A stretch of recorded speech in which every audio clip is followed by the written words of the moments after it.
welcome to art class number 3. Today I have as my guest artist Grace, and we are going to be working on line and pattern. So to make a thick line and a thin line, we have two different kinds of Sharpies. We have the fine and then the ultra fine. So we're going to be using both types of Sharpies for our line. I have some white construction paper. Any kind of paper will work just fine for this project. And then I have kind of gone around the house and collected all these different objects, different sizes and shapes of objects. And so you'll need kind of an assortment of things that are different shapes that you could trace as well. And I also have markers. So if you don't have markers, you can use crayons, even watercolors, whatever. Color pencils would work too. So let's do some line and pattern. Okay, so first to do line and pattern, we're going to use the thicker Sharpies, and we're going to use those to trace our assorted objects. And when you're tracing your objects, you want to fill up as much of the page as you can with different objects. And then you also want them to overlap, because every time they overlap, it makes a new shape. So let me kind of show you what I'm talking about just as an example. So I'm going to take this spray bottle and my big Sharpie and carefully trace it, and I've got a circle. So the next thing I'm going to do is the paintbrush. So when I do the paintbrush and I trace around it, it's going to overlap the circle, and that's okay. That's what I want it to do. Okay, so I traced the paintbrush, and instead of making a circle and a paintbrush, I actually made 1, 2, 3 more shapes. I made different shapes, and that's going to be important when we do our patterns after we do our thick lines. All right, so if you got a little bit messed up like I did on that one, you can just go over it. And if you have any lines in the middle like that, we're going to kind of like disguise those, blend them in when we get to the pattern part. And you know, that's part of using a Sharpie, and part of being an artist is just making your mistakes work. Okay, you ready? Mm-hmm. Okay.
Okay, so once you have your thick lines finished, and you can go over them in, you know, several times to make them thicker in certain places, and you can also go over them like that to correct mistakes, and any of that is fine. So you may have some spots that are thicker than others and some that are thinner, and that's okay.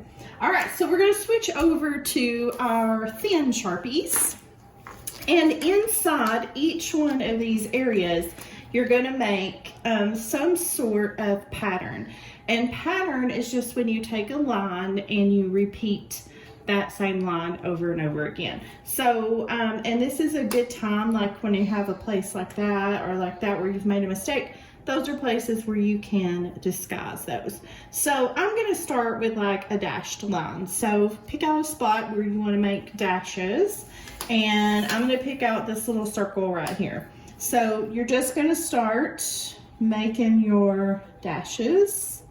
This is the pattern we're going to go with first. And your line should be thinner than the line you did the outline with. And so you just go around and around and around with your dashes, whatever shape it is that you decided to do. Is your pen working? Yeah, you got it. All right, so dashes. All right, so Grace, what's another line pattern we could do other than dashes? Zigzags. Zigzags. Okay, so pick out a spot and we're gonna make zigzags.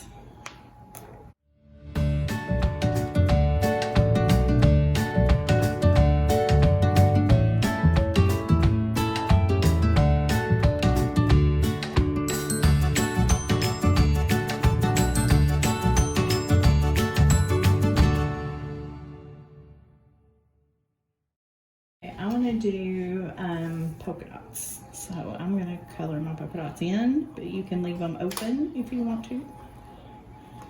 So pick a spot, and on the polka dots, they can be big, they can be small, they can be colored in, they can just be the outline of polka dots, however you want your dots to be. I'm going ahead and just making black ones, just filling them in. So you want them all to be about the same size because it is a pattern. And you can use polka dots over and over again, different patterns if you change the size or the outline or whatever, to make them look a little bit different every time. So pick a spot and let's make some swirls.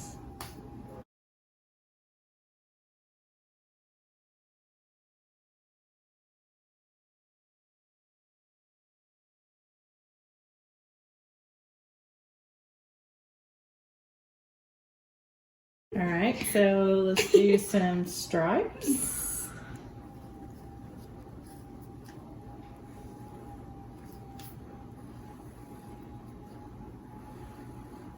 And I'm going to color in every other stripe. Yep. And if you're using that little bitty skinny Sharpie, you might want to go back in and fill it in. If you're going to fill in large spaces like this, you can go back in and fill it in with the thicker Sharpie and a little bit to take care of all those white spaces.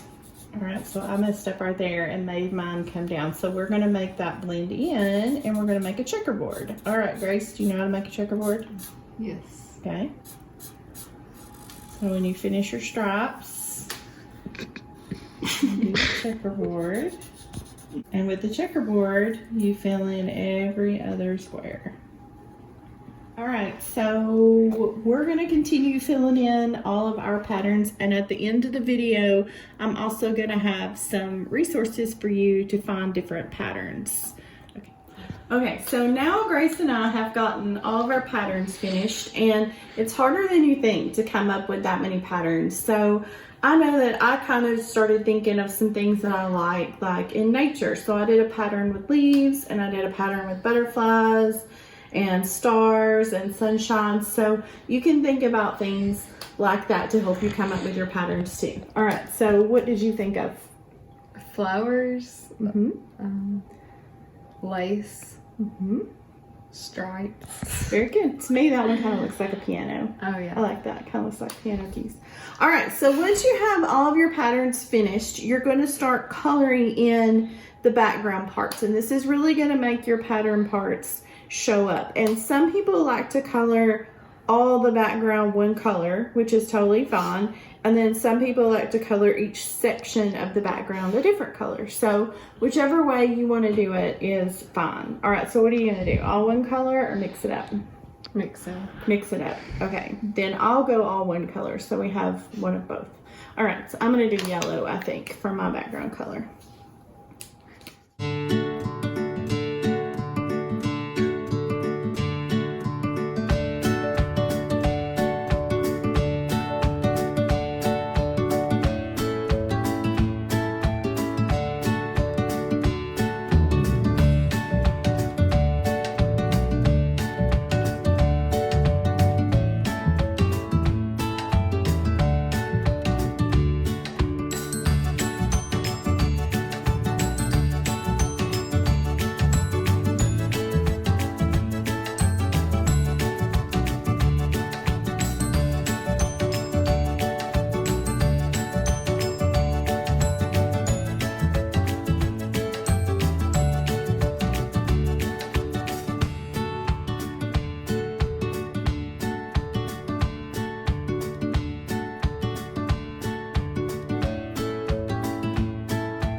Okay, so Grace and I finished coloring our lines and patterns.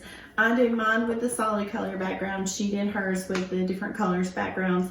You can see that we kind of used an assortment of markers that we kind of collected around the house. So there is no right kind of art supply to color your background with.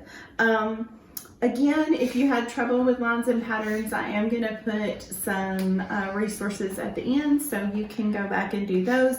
And I cannot wait to see what you guys come up with. So see you later. Bye. Bye.